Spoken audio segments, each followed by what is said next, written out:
ఇంట్లో టెన్షను, అలాగే మనశ్శాంతి లేకపోవడము, ఎక్కువగా చికాకు, చిన్న పిల్లల మీద మనం ఎక్కువగా అరవడం, ఇంట్లో వాళ్ళ మీద ఎక్కువగా చిన్న చిన్న విషయాలకి ఎక్కువగా కోపం, చిరాకు వస్తూ ఉంటే ఇంట్లో నెగెటివ్ ఎనర్జీ ఎక్కువగా ఉందని అర్థమండి. ఇది ఏదో పెద్ద మనకేదో చేస్తుందని కాదు గానీ, మనము ఈ నెగెటివ్ ఎనర్జీ అనేది ఇంట్లో నుంచి తొలగించేసుకుంటే మనసు ప్రశాంతంగా ఉంటుంది. మనకు కూడా హ్యాపీగా అనేది ఉంటుందండి. ఎక్కువగా టెన్షన్స్ లేకుండా అలాగే ఎక్కువగా చాలామందికి హెడేక్ గూడా వస్తుంది. అలాగే ఏదైనా చిన్న చిన్న విషయాలకే అసలుకక్కడ ఏ ప్రాబ్లమ్ లేకపోయినా గూడా ఊకే గొడవలు పడుతుంటాము, అరుస్తూ ఉంటాము. ఇంట్లో ప్రశాంతత అనేది ఉండదండి. కాబట్టి ఇవన్నీ మీ ఇంట్లో ఉన్నట్లయితే ఈరోజు నేను చెప్పే ఈ 7 టిప్స్ అనేది మీరు అలవాటు చేసుకోండి. ఈ అలవాటు చేసుకోవడం వల్ల మీ ఇంట్లో నెగెటివ్ ఎనర్జీ అనేది ఉండదు. నెగెటివ్ ఎనర్జీ అనేది కంపల్సరీ పోతుంది. నేను ఫాలో అవుతున్న టిప్స్ మాత్రమే నేను మీతో షేర్ చేసుకుంటున్నానండి. ఈ టిప్స్ మీరు ఫాలో అయ్యి ఎలా ఉందనేది కామెంట్‌లో కామెంట్ చేయండి. నేనేదో డబ్బులొస్తాయని చెప్పట్లేదు కానీ, మీరు ఇంట్లో ఈ నెగెటివ్ ఎనర్జీని పోగొట్టుకుంటే మీకే తెలుస్తుంది ఎంత హ్యాపీగా అనిపిస్తుందో. మైండ్ రిలాక్స్‌గా ఉంటే మనకు మంచి మంచి ఆలోచనలొస్తాయి. దాని ద్వారా మనం ఇప్పుడు ఇంట్లో నెగెటివ్ ఎనర్జీ ఎక్కువగా లేకపోతే మనం హెల్తీగా ఉంటాం. అలాగే దాని ద్వారా పనులు చేసుకొని మనం మనీ అనేది ఎర్న్ చేసుకోవచ్చు గదా! నేను ఇలాంటి కొన్ని వీడియోస్ అయితే చేయాలనుకుంటున్నాను. ఓన్లీ మనీ సేవింగ్ అంటే మనీ సేవ్ చేయడానికి ముందు కూడా చాలా మనం టిప్స్ అనేది ఫాలో అవ్వాలి. నేను ఇంతకుముందు ఒక వీడియో చేశాను. మీరు చూడండి. ఇప్పుడొచ్చేసి ఈ 7 టిప్స్ అనేది మీరు కంపల్సరీ ఫాలో అయిపోండి. ఇక వీడియోలోకైతే వెళ్ళిపోదాం. మీరు ఫస్ట్ టైమ్ నా ఛానల్ చూస్తుంటే గనక సబ్స్క్రైబ్ చేసుకోండి. అలాగే లైక్ చేసి మీ ఫ్రెండ్స్ అండ్ ఫ్యామిలీకి షేర్ చేసేసేయండి. ఇక వీడియోలోకైతే వెళ్ళిపోదాము. ఫస్ట్ టిప్ వచ్చేసి ఇంటిని శుభ్రంగా ఉంచుకోవాలి. చాలామంది ఇంటిని క్లీన్‌గా ఉంచదు. అంటే పైపైన మనము ఇల్లు ఊడ్చి తుడిచేయడం కాదండి. మూలలకు ప్రతి మూల డస్ట్ లేకుండా చూసుకోవాలి. ఇంట్లో పూజ ఎక్కువగా ఉండడము. చాలామంది మార్నింగ్ అనేది పూజ చెయ్యరండి. పూజ చేయకుండా ఓన్లీ ఊకే మాప్ పెట్టేసామా, క్లీన్ చేసినామా అని అలా ఉంటుంది. చాలామంది మార్నింగే మనము ఇల్లు క్లీన్ చేసి ఇంటి ముందర ముగ్గు వేసుకోకుండా అలా ఉంటుంది. అలా ఎప్పుడూ ఉంచకూడదండి. ఇంటిని నీట్‌గా క్లీన్ చేసుకోవాలి. ఎక్కడ దుమ్ము లేకుండా చూసుకోవాలి. ఇంటి ముందర మెయిన్ ఇంటి ముందర గూడా నీట్‌గా క్లీన్‌గా ఉండే విధంగా చూసుకోవాలి. వీలైతే మార్నింగే పూజ చేయడానికైతే ట్రై చేయండి. మనం మార్నింగ్ లేస్తానే కనీసం బయట క్లీన్ చేసి ఒక చిన్న ముగ్గు పెట్టుకోండి. ఒకవేళ మీరు అపార్ట్మెంట్‌లో అలాగే మనకు సిటీలో ఉంటే గనక కనీసం చాక్ పీస్‌తోనైనా పెట్టుకోండి. మీరు ముగ్గు పిండి వేయలేకపోతే అక్కడ ఇప్పుడు అందరికీ అన్నీ అనుకూలంగా ఉండవు కదా! కాబట్టి ఇంటి ముందర ముగ్గు వేసుకోవడము మెయిన్ వాకిలి ఉంటుంది గదా! అంటే మనం తూర్పు వాకిలి ఉంటుంది గదా! దాన్ని నీట్‌గా పెట్టుకోండి. ఎప్పుడు బూజులు లేకుండా, దుమ్ము లేకుండా దాన్ని వారానికి ఒకసారి నీట్‌గా క్లీన్ చేసుకొని బొట్లు పెట్టుకోవడము. వాకిలికి కూడా బొట్లు పెట్టుకోవచ్చండి. అలాగే గడప కూడా నీట్‌గా క్లీన్ చేసుకోవడము. ఆ డోర్ అనేది చాలా బాగా ఉండాలి. అంటే ఎక్కువ డెకరేషన్ ఐటెమ్స్ కాదండి. నీట్‌గా ఉండాలి. దుమ్ము లేకుండా ఎప్పటికప్పుడు తుడుచుకుంటూ ఉండాలి. కాబట్టి ఇంటిననేది నీట్‌గా, క్లీన్‌గా పెట్టుకోండి. అలాగే అవసరం లేని వస్తువులన్నీ ఇంట్లో ఉంటాయి కదా! అవన్నీ తీసేసేయండి. మీకు అవసరం ఉంటే పెట్టేసుకోండి ఇంట్లో. మీరు క్లీనింగ్ చేసేటప్పుడే మాకిది అవసరం ఉండదు అని చెప్పి ఎమ్మటే డీక్లటరింగ్ అనేది చేస్తూ ఉండాలి. మంత్‌కొకసారైనా ఇంట్లో ఉన్న వస్తువులన్నీ తీసేసుకోండి. దాని ద్వారా ఎంత తక్కువ వస్తువులుంటే మనకు క్లీనింగ్ అలాగే ఉంటుంది. ఇంట్లో గూడా మనకు నెగెటివ్ ఎనర్జీ ఎక్కువగా ఉండదు. వస్తువులు ఎక్కువగా ఉండే కొద్దీ మీరు క్లీన్ చేసుకోకుండా ఇబ్బంది పడుతూ ఉంటారు కదా! మీకు అవసరమైన మట్టుకు మాత్రమే ఉంచుకోండి. ఇక నెక్స్ట్ వచ్చేసి ఇంట్లోకి గాలి రానివ్వాలండి. వెలుతురు, గాలి అనేది కంపల్సరీ రానివ్వాలి. ఇప్పుడు మీరు అపార్ట్మెంట్‌లో ఉన్నా కూడా, మీరు ఎన్ని ఫ్లోర్స్ పైన ఉన్నా కూడా, మీకు వీలైనంతగా ఇంట్లోకి గాలి, వెలుతురు వచ్చే విధంగా ట్రై చేయండి. మార్నింగ్ లేస్తానే డోర్స్ అన్నీ ఓపెన్ చేసి పెట్టుకోవాలి. ఎందుకంటే విండోస్‌తో సహా. నైటు అంటే కొన్ని విండోస్ మీకు కుదరదు ఓపెన్ చేసుకోలేమంటే వదిలేసేయండి. మాక్సిమం ఓపెన్ చేసేటివైతే ఓపెన్ చేసేసేయండి. మెయిన్‌గా తూర్పు వాకిలనేది ఓపెన్ చేసుకోవాలి. ఇంట్లోకి గాలి, వెలుతురు వచ్చే విధంగా చూడండి. ఎందుకంటే మనం నైట్ అంతా పడుకొని ఉంటాం కదా! అన్ని డోర్‌లన్నీ క్లోజ్ చేసేసుంటాం. ఇంట్లో ఉన్న నెగెటివ్ ఎనర్జీ మొత్తాన్ని మనం మార్నింగే ఫ్రెష్ గాలి ద్వారా ఇంట్లో ఉన్న నెగెటివ్ ఎనర్జీ అంతా బయటికి వెళ్ళిపోతుందండి. కావాలంటే మీరు ఒకసారి ట్రై చేయండి. మార్నింగ్ లేస్తానే మొత్తం ఇంట్లో ఉన్న విండోస్ అన్ని ఓపెన్ చేసి పెట్టుకోవడము, మెయిన్ డోర్స్ అన్నీ ఓపెన్ చేసి పెట్టుకోవడం వల్ల మనకెక్కువగా ఎండ అనేది లోపలికొస్తుంది.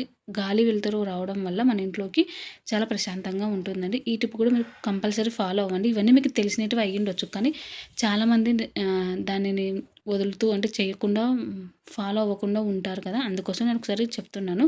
ఇక నెక్స్ట్ టిప్ వచ్చేసి మనకు ఇంట్లో మంచి వాతావరణం అంటే ప్రశాంతంగా ఉండే వాతావరణం మనమే సృష్టించుకోవాలి.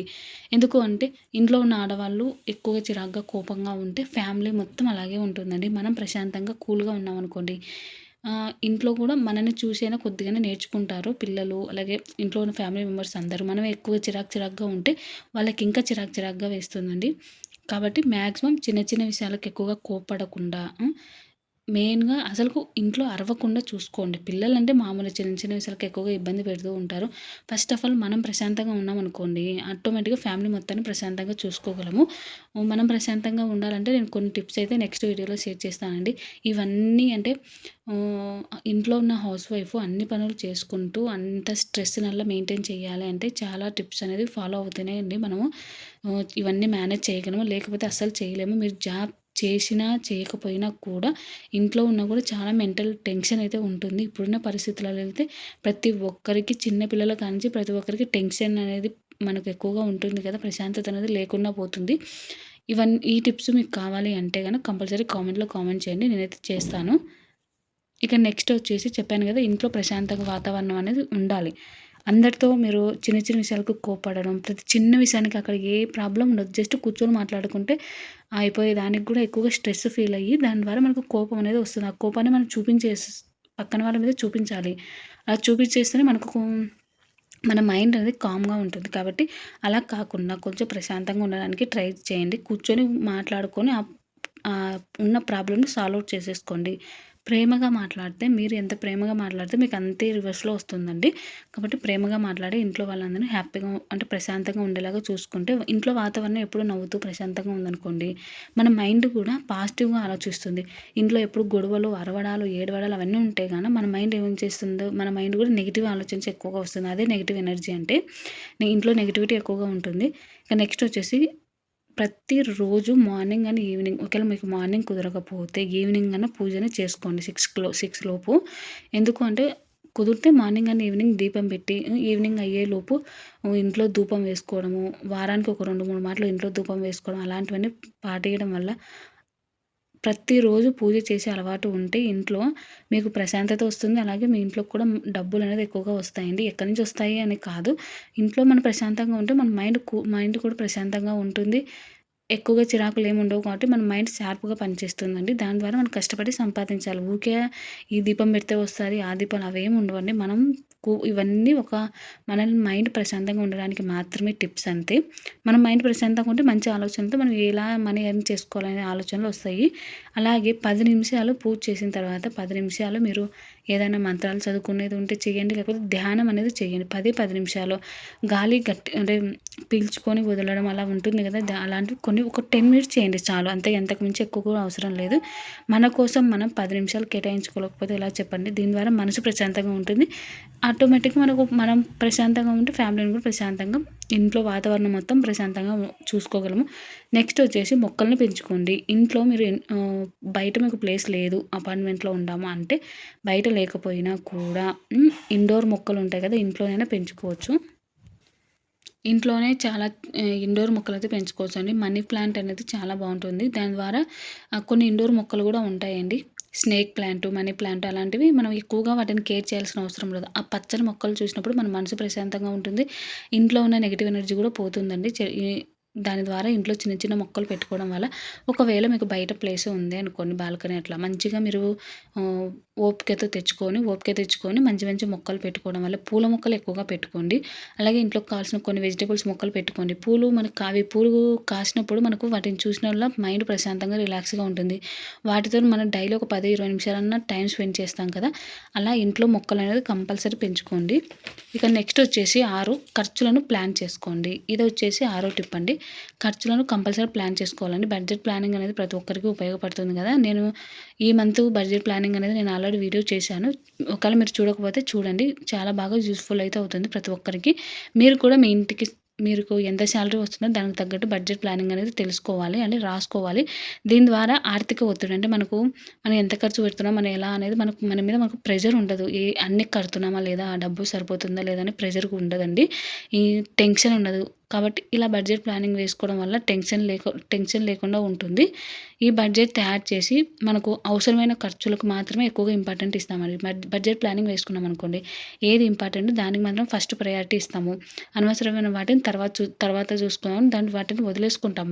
కాబట్టి మెయిన్‌గా బడ్జెట్ ప్లానింగ్ అనేది కంపల్సరీ ఉపయోగపడుతుంది. మీరు ఇప్పటి వరకు బడ్జెట్ ప్లానింగ్ అనేది ట్రై చేయకపోతే మీరు ఒకసారి ట్రై చేసి చూడండి. మీకే తెలుస్తుంది. ఇక నెక్స్ట్ లాస్ట్ టిప్ వచ్చేసి మంచి ఆలోచనలు, అంటే పాజిటివ్ ఆలోచనలు ఎక్కువగా పెంచుకోండి. ఎప్పుడు నెగెటివ్‌గా మనకి ఎక్కడికెళ్తే ఇది జరుగుతుంది, మాకు ఇంతే, మా రాత ఇంతే, మేము ఇలాగే చేస్తాం, ఇది కాదు.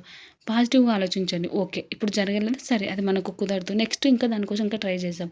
పర్లేదు, దీనికన్నా మంచిది మనకు వస్తుంది అనే మైండ్ సెట్ ఉండాలి. అంటే పాజిటివ్‌గా ఆలోచించాలి.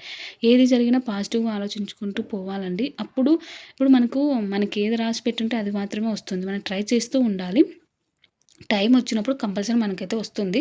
కాబట్టి ముందుగానే మనకు రాలేదు, మనకిది దొరకలేదు, పక్కన వాళ్ళు బాగుపడిపోతున్నారని మైండ్ సెట్ ఎప్పుడు క్రియేట్ చేసుకోవద్దండి. పాజిటివ్ ఆలోచనలు ఉండడం ద్వారా మనకు మంచి మాటలే మనం మాట్లాడతాం. మనకు ఎక్కువగా కోపం, టెన్షన్, చిరాకు రాదు. ఎందుకంటే మనం ఒకరి మీద ద్వేషం పెంచుకుంటే మనకు అది లోపల ఉండిపోతుంది. దాన్ని ఏదో విధంగా బయటికి పంపించేసేయాలి. లేకపోతే మనకే అనవసరమైన రోగాలొస్తాయి. కాబట్టి పాజిటివ్‌గా ఆలోచించామనుకోండి, మంచిగా ఆలోచిస్తాం కాబట్టి మనకి ఎవరి మీద కోపం అలా ఏమి ఉండవండి.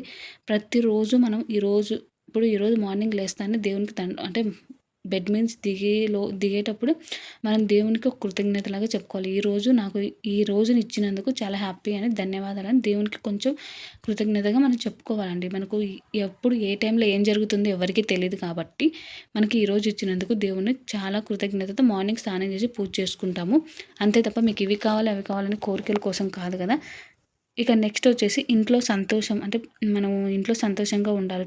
ఫ్యామిలీ మెంబర్స్ మొత్తము ప్రేమగా ఒకరికి రెస్పెక్ట్ ఇచ్చుకొని మాట్లాడుకోవాలి. చిన్న పిల్లలైనా వాళ్ళకి మనం రెస్పెక్ట్ ఇచ్చి మాట్లాడాలండి. వాళ్ళు చెప్పేది ప్రతిదానికి మనం రెస్పెక్ట్‌గా వినాలి. వాళ్ళకి కూడా వాళ్ళు చెప్పే మాటకు వాల్యూ ఉండాలి. లేదు చిన్న పిల్లలే మీకేం తెలుసు అని ఎప్పుడు కొట్టి పారేయొద్దండి. వాళ్ళు చెప్పే మాటలకు కూడా మనం వాల్యూ ఇచ్చి వాళ్ళు చెప్పేది వినాలి. ఫస్ట్ విని ఒకవేళ వాళ్ళు చెప్పేది తప్పు అయితే మనం వాటికి ఎక్స్‌ప్లనేషన్ ఇవ్వాలి. అంతే తప్ప మీకు పిల్లలకి ఏం తెలుస్తుందని వాళ్ళ మీద ఎక్కువగా అరవడం, ప్రతి చిన్న విషయానికి అరవడం ద్వారా కూడా పిల్లలకు మనకు మధ్య బాండింగ్ అనేది తగ్గిపోతుంది. కాబట్టి ఇలా మంచిగా వాళ్ళతో ప్రేమగా ఉంటూ ఫ్యామిలీ మెంబర్స్ అందరితో ప్రేమగా ఉండడం వల్ల మనకు మంచిగా పాజిటివ్‌నెస్ కూడా ఎక్కువగా ఉంటుందండి. ఇంట్లో పాజిటివ్ వాతావరణం ఉంటే ఇల్లు మొత్తం హ్యాపీగా ఉంటుంది. ఈ అలవాట్లనేది మీరు మీ జీవితంలో మార్చుకోవడానికి ట్రై చేయండి ఫస్టు. ఒకటేసారి ఎవరికీ కుదరదు కదా! మంచిగా ట్రై చేసి మీరు ఫాలో అవ్వండి. కంపల్సరీ మీకు కూడా మంచిగా హ్యాపీగా ఇంట్లో ఉన్న నెగెటివ్ ఎనర్జీ మొత్తం పోతుంది. మెయిన్‌గా చెప్పాల్సింది ఏంది అంటే ఎప్పుడైనా కానీ ఎవరి మీద ఎక్కువగా డిపెండ్ అవ్వకుండా, ఎవరి గురించి ఎక్కువగా ఆలోచించొద్దండి. ఎక్కువగా ఆలోచించడం వల్ల మనకే స్ట్రెస్ ఎక్కువైపోతుంది.